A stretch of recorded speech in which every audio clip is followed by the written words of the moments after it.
नमस्कार। हमारे YouTube channel में आपका स्वागत है। आज हम लोग कक्षा 10 बोर्ड परीक्षा 2023 के अति महत्वपूर्ण बहुविकल्पीय प्रश्न सामाजिक विज्ञान के पार्ट नागरिक शास्त्र के पूरे चैप्टर का मुख्य प्रश्न को आज हल देखेंगे। इसमें जो प्रश्न है सब महत्वपूर्ण है, इसे याद करिए। तो आइए शुरू करते हैं। पहला प्रश्न है, बेल्जियम की राजधानी है। बेल्जियम की राजधानी है A Brussels, B New York, C Paris, D Tokyo.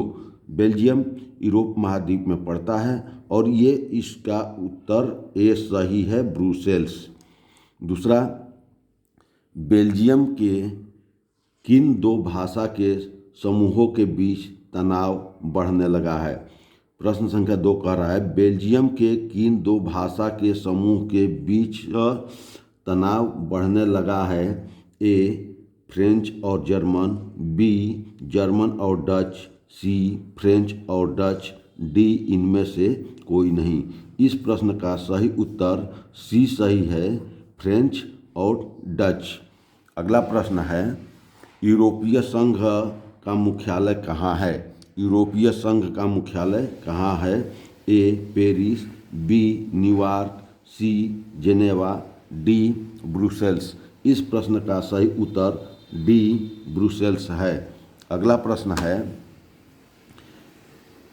Belgium में किस प्रकार की सरकार है। बेल्जियम में किस प्रकार की सरकार है। ए सामूहिक सरकार, बी सामुदायिक सरकार, सी राजतंत्र, डी एक पक्षीय सरकार। इस प्रश्न का सही उत्तर विकल्प बी सामुदायिक सरकार है।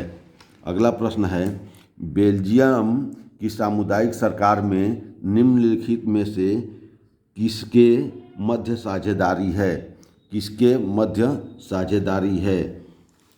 ए विभिन्न सामाजिक समूहों के मध्य, बी शासन के विभिन्न अंगों के मध्य, सी केंद्र और राज्य सरकार के मध्य, डी राज्य सरकार और सामुदायिक सरकार के मध्य।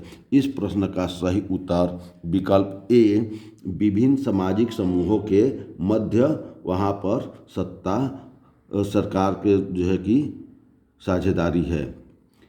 अगला प्रश्न है, दो या अधिक दलों के बीच सत्ता की साझेदारी कहलाती है। दो या अधिक दलों के बीच की साझेदारी कहलाती है। ए सामुदायिक सरकार, बी अधिकारों का वितरण, सी गठबंधन सरकार, डी संघीय सरकार। इस प्रश्न का सही उत्तर है सी गठबंधन सरकार। देश की अखंडता तथा एकता के लिए क्या आवश्यक है। देश की एकता तथा अखंडता के लिए क्या आवश्यक है। ए सत्ता की साझेदारी, बी सत्ता का विभाजन, सी राजतंत्र, डी इनमें से कोई नहीं। तो देश की अखंडता तथा एकता के लिए क्या आवश्यक है, तो सत्ता की साझेदारी। सत्ता की जितनी साझेदारी होगी वो क्या होगा, देश एकता और अखंडता में जो है कि मजबूत रहेगा। अगला प्रश्न है, श्रीलंका एक ... देश है। श्रीलंका एक ... देश है।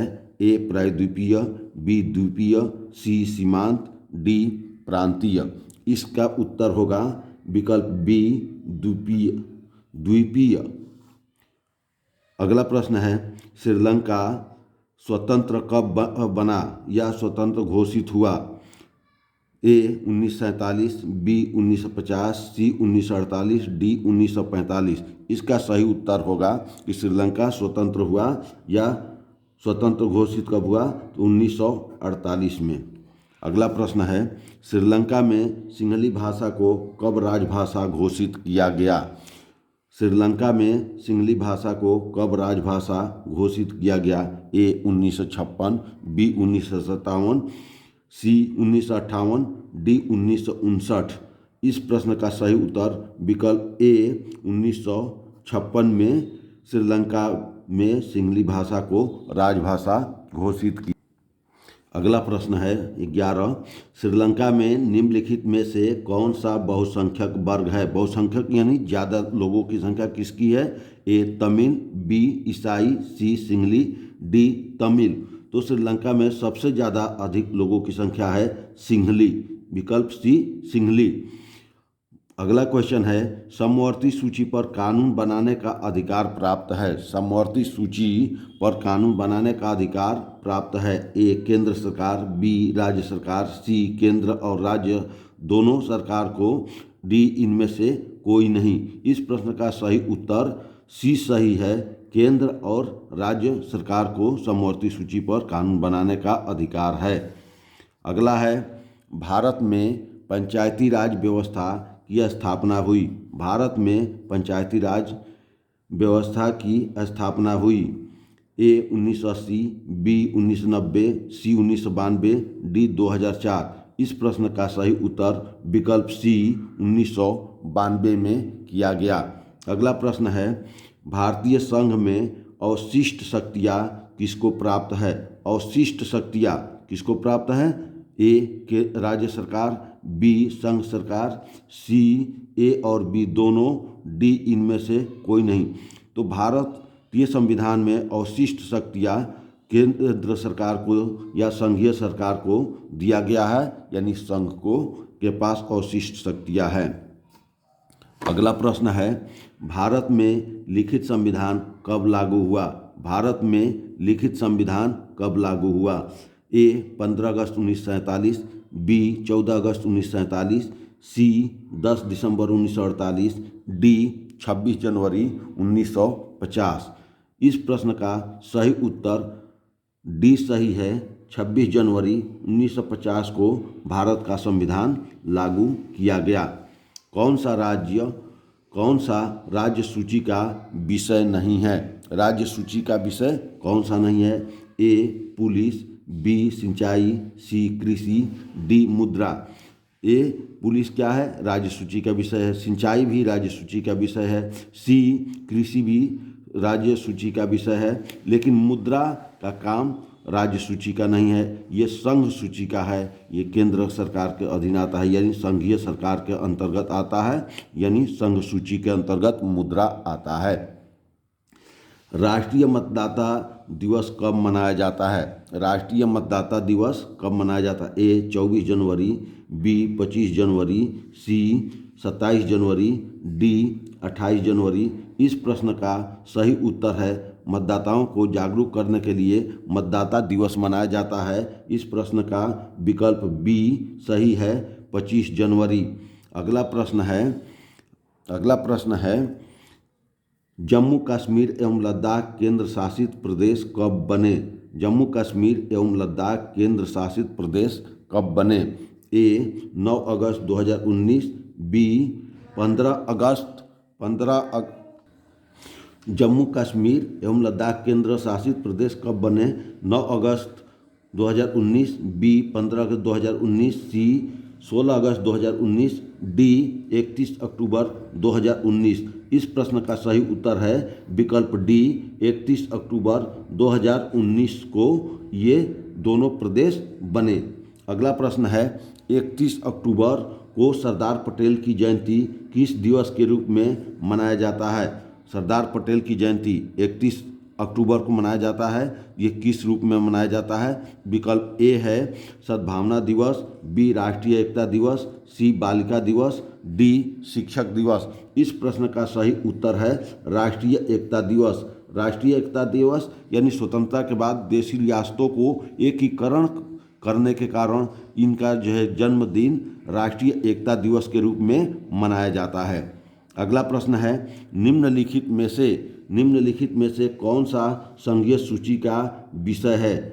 कौन सा संघीय सूची का विषय है? ए रक्षा, बी कृषि, सी व्यापार, डी शिक्षा।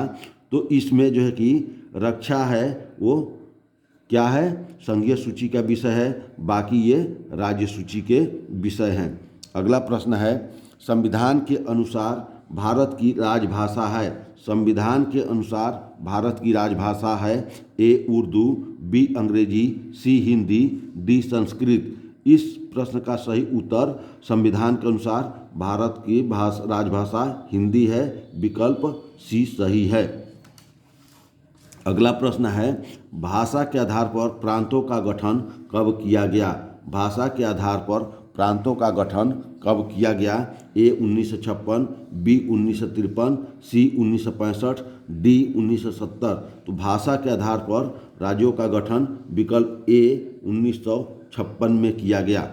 अगला प्रश्न है, वर्तमान समय में भारतीय संघ में कितने केंद्र शासित प्रदेश और राज्य हैं?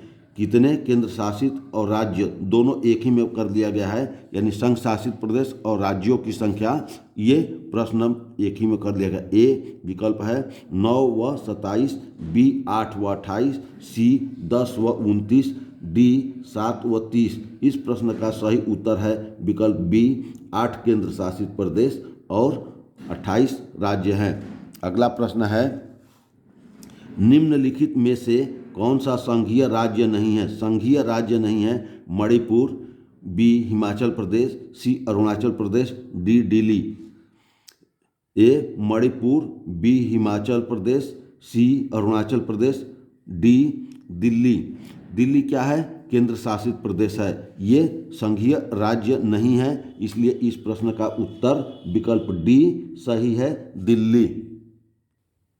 अगला प्रश्न है, संविधान की 8वीं अनुसूची में कितनी भाषाओं को मान्यता दी गई है? संविधान में ए 20, बी 21, सी 22, डी 23। तो संविधान की अनुसूची 8वीं में भारत में 22 भाषाओं को मान्यता दी गई है। विकल्प सी सही है, 22 भाषा। अगला प्रश्न है, निम्नलिखित में से किसमें महिलाओं के लिए आरक्षण सुनिश्चित है?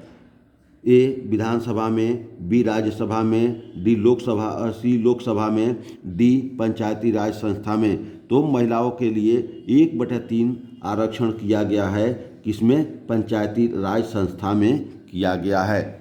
अगला प्रश्न है, संघात्मक शासन प्रणाली में अधिकारों का विभाजन होता है। संघात्मक शासन प्रणाली में अधिकारों का विभाजन होता है। ए केंद्र एवं राज्यों के मध्य, बी एक राज्य एवं अन्य राज्यों के मध्य, सी व्यवस्थापिका एवं कार्यपालिका के मध्य, डी व्यवस्थापिका एवं न्यायपालिका के मध्य। तो संघात्मक शासन प्रणाली में अधिकारों का विभाजन केंद्र और राज्य सरकारों के मध्य होता है। विकल्प ए केंद्र और राज्य सरकारों के मध्य होता है। अगला है, समवर्ती सूची से संबंधित विषय नहीं है। समवर्ती सूची से संबंधित विषय नहीं है। ए शिक्षा, बी वन, सी उत्तराधिकार, डी विदेशी मामले। ये सब जो है क्या है? समवर्ती सूची के विषय है। शिक्षा समवर्ती सूची का विषय है, वन भी समवर्ती सूची का विषय है, उत्तराधिकार भी समवर्ती सूची का विषय है। लेकिन विकल्प डी विदेशी मामले समवर्ती सूची का विषय नहीं है, ये संघ सूची का विषय है। विदेशी मामले विकल्प डी सही है। भारत में सर्वाधिक बोली जाने वाली भाषा कौन सी है? भारत में सर्वाधिक बोली जाने वाली भाषा कौन सी है? ए उर्दू, बी अंग्रेजी, सी हिंदी, डी पंजाबी। इस प्रश्न का सही उत्तर है भारत हिंदी भाषी राज्य के रूप में ज़्यादा जाना जाता है, क्योंकि भारत में सबसे ज़्यादा हिंदी भाषी क्षेत्र में लोग रहते हैं और हिंदी बोलते हैं, और राजभाषा भी हिंदी ही है। तो भारत की सर्वाधिक बोली जाने वाली भाषा हिंदी है। अगला है, विश्व मानवाधिकार दिवस मनाया जाता है। विश्व मानवाधिकार दिवस मनाया जाता है। ए 15 अगस्त, बी 2 अक्टूबर, सी 14 नवंबर, डी 10 दिसंबर।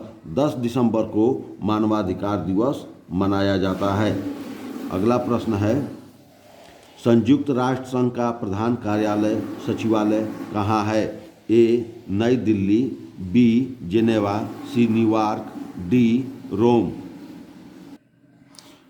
संयुक्त राष्ट्र संघ का प्रधान कार्यालय या सचिवालय कहाँ है? A New Delhi, B Geneva, C New York, D Rome. इस प्रश्न का सही उत्तर है न्यूयॉर्क अमेरिका में है। इसका उत्तर विकल्प सी न्यूयॉर्क अमेरिका में है। अगला है प्रश्न, काले दस्ताने और बंधी हुई मुठिया प्रतीक है। काले दस्ताने और बंधी हुई मुठिया प्रतीक थी?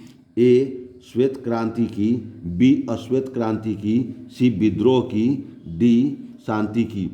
ये काले दस्ताने और मुठिया बंधी हुई किसका प्रतीक है? अश्वेत क्रांति की है। ये अश्वेत क्रांति, विकल्प बी अश्वेत क्रांति।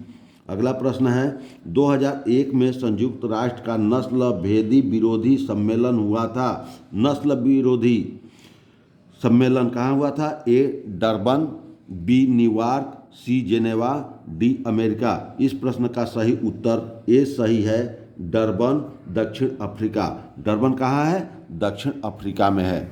अगला प्रश्न है लोकतंत्र जनता के द्वारा जनता के लिए शासन है। ये स्टेटमेंट है, ये कथन किसका है? इसका विकल्प दिया है A George Washington, B Abraham Lincoln, C Lord Bryce, D James Mill. इस प्रश्न का सही उत्तर विकल्प बी अब्राहम लिंकन सही है। अगला प्रश्न है अमेरिका सामाजिक विभाजन के कारण कौन थे?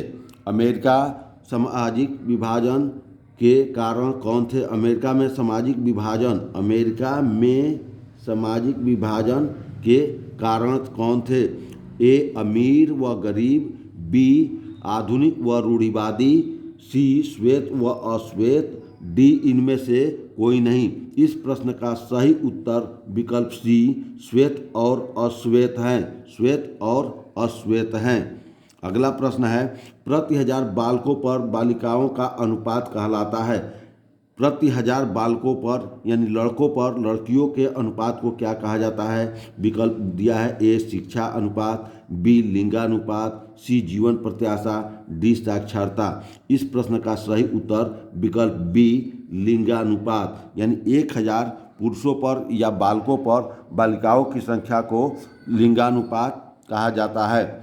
अंतर्राष्ट्रीय महिला दिवस मनाया जाता है। अंतर्राष्ट्रीय महिला दिवस मनाया जाता है ए 8 मार्च, बी 21 मार्च, सी 16 सितंबर, डी 5 सितंबर। इस प्रश्न का सही उत्तर विकल्प ए 8 मार्च सही है। अंतर्राष्ट्रीय महिला दिवस विकल्प ए 8 मार्च को है।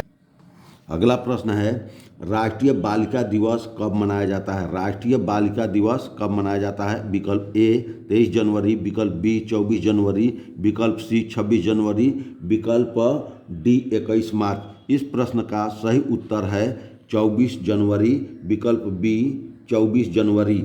अगला है धर्मनिरपेक्ष राज्य में क्या है? धर्म का कोई स्थान नहीं है। बी एक राष्ट्र एक धर्म में विश्वास, सी केवल बहुसंख्यक वर्ग के लिए धर्म को मान्यता, डी सभी धर्मों को समान समझना। इस प्रश्न का सही विकल्प डी सही है, सभी धर्मों को समान समझना, सभी धर्मों को बराबर या समान समझना। अगला प्रश्न है नेपाल में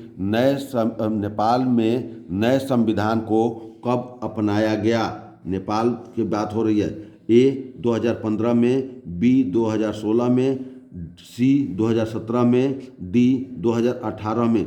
इस प्रश्न का सही विकल्प ए है 2015 में। 2015 में संविधान कहाँ जो है कि अपनाया गया? नेपाल में।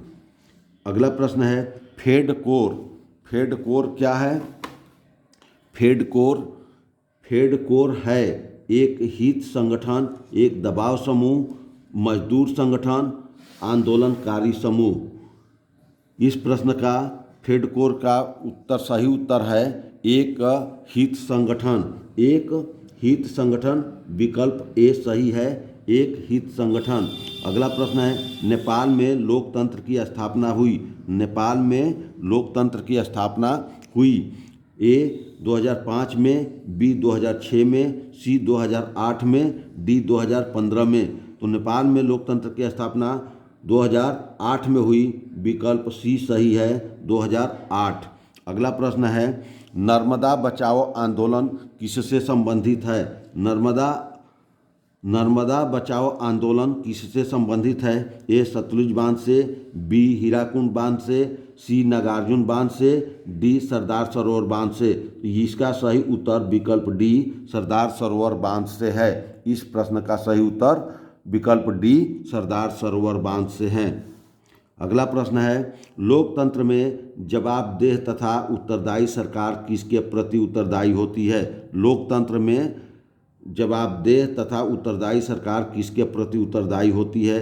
विकल्प ए नागरिकों के प्रति, विकल्प बी विशेष समाज के प्रति, विकल्प सी संगठनों के प्रति, विकल्प डी संस्थाओं के प्रति। इस प्रश्न का सही उत्तर नागरिकों के प्रति होता है, यानी विकल्प ए सही है, नागरिकों के प्रति। अगला है, लोकतांत्रिक सरकार में सभी नागरिक ... हैं। लोकतांत्रिक सरकार में सभी नागरिक ... हैं। ए अच्छे, बी बुरे, सी एक समान, डी अलग अलग। तो लोकतांत्रिक सरकार में सभी नागरिक क्या हैं? एक समान है। विकल्प सी सही है। अगला प्रश्न है, किसी लोकतांत्रिक शासन व्यवस्था द्वारा सामना की जाने वाली समस्या को कहते हैं? लोकतांत्रिक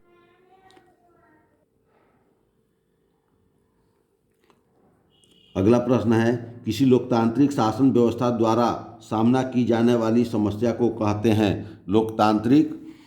किसी लोकतांत्रिक शासन व्यवस्था द्वारा सामना की जाने वाली समस्या को कहते हैं? ए लोकतंत्र की चुनौतियां, बी प्रतिनिधियों की चुनौतियां, सी जनता की चुनौतियां, डी तानाशाहों की चुनौतियां।